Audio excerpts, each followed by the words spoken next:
Hey there again, just another little video clip here on a coffee chat meeting we had yesterday evening, and it was a great little conversation we had. There was about 11 of us in the room, which is a good size for a conversation, and we were pretty much an hour and a half full on without interruption conversation on our topic of the evening, which was critical thinking and logical fallacies. This idea came about as the result of somebody who made a suggestion on one of the sites, the meetup site, and there were a few other people made suggestions along the lines of having interest in it, so we decided to cover it and give it a go. It was a very valuable, a very productive conversation, I would say. Like I said, there was input from so many people, so usually when that happens, it's constructive, and there was a lot of covered a lot of ground.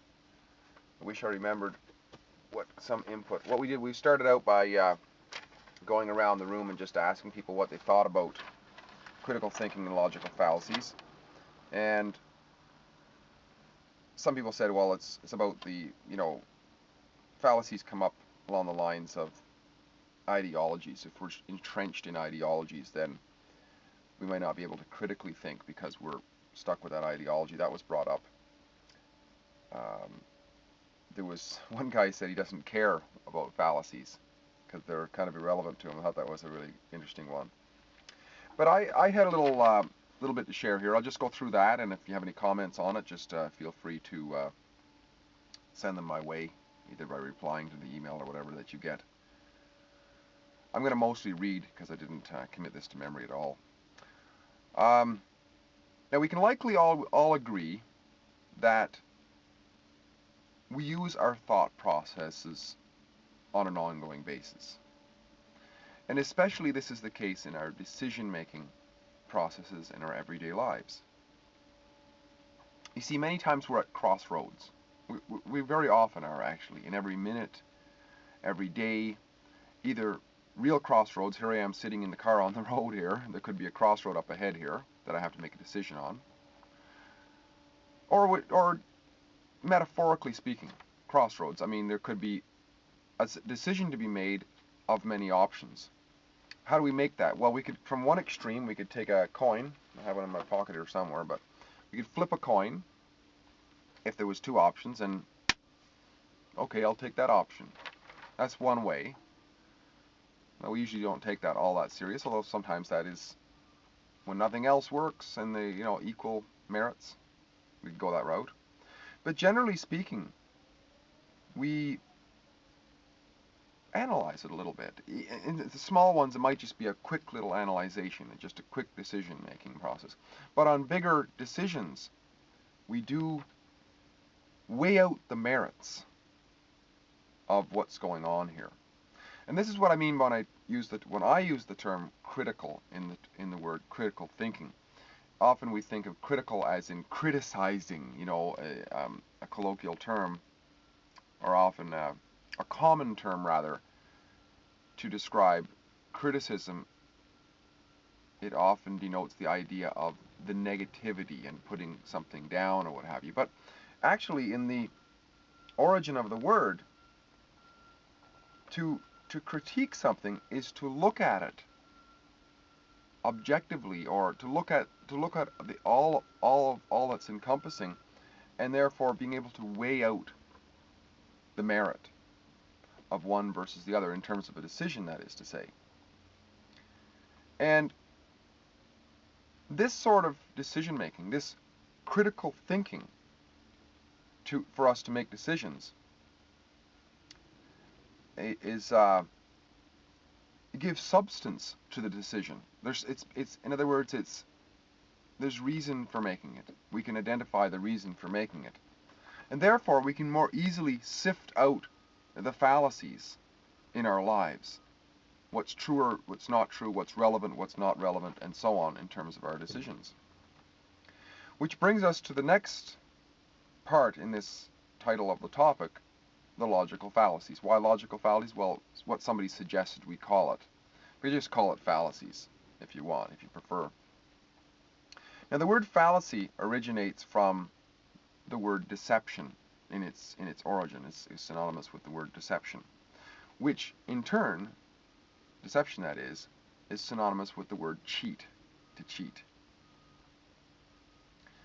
And as we can likely agree, many of us deceive ourselves and others by holding on to long-held, you might say constitutional belief systems in terms of our cultures, our politics, our religious persuasions, and so on, which either prevent or hinder us from making sound decisions based on the critique of our thoughts and the merit of those options in life.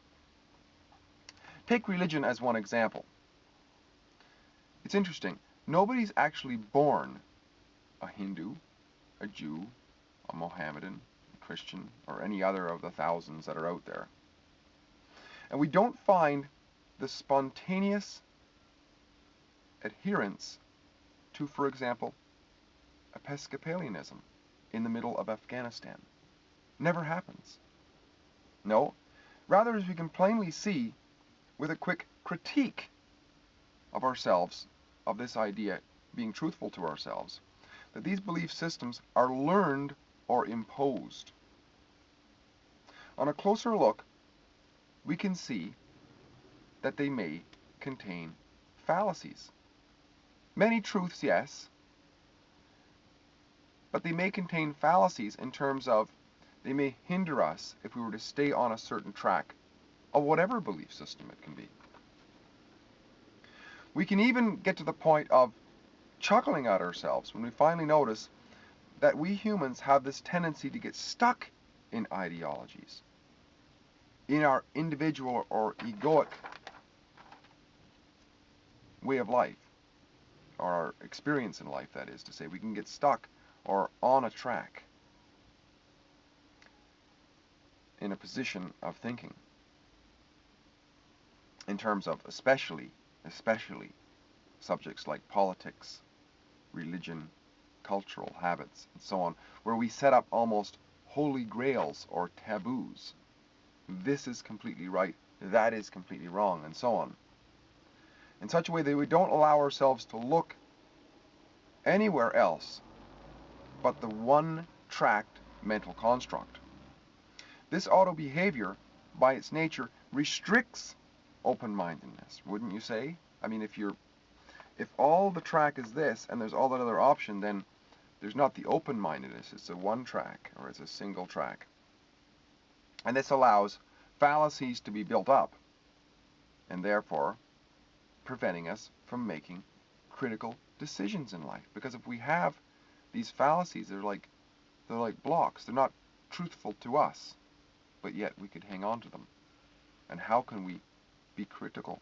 Critical is to be able to look at all of it, sift it all out.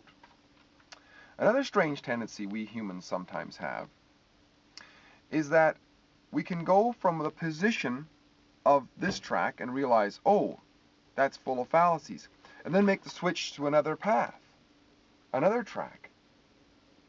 In other words, we're as though throwing the whole lot out with the bathwater. Where there might have been some value here, throw it all out and take on this one.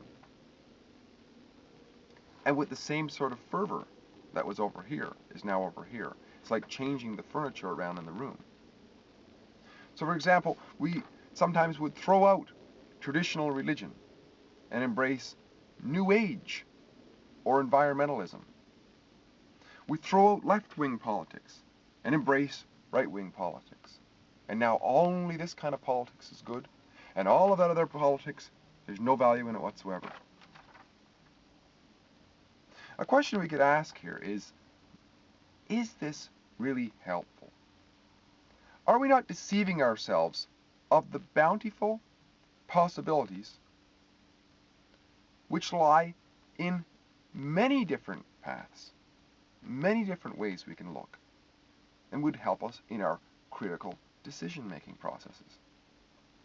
Perhaps a position of accepting, at first anyways, until at least we're able to weigh out the merits of all ideas, This position of acceptance can help us to melt our egoic tendencies to hold on to one position versus another, and therefore allow us to make wise decisions through the calm critique of our options, and thereby be able to easily see through the fallacies we were bound up in. Therefore, we no longer cheat ourselves so much, and we help ourselves to live more constructive and purposeful lives. Thank you for listening. I'll talk to you again in a few weeks. Bye-bye for now.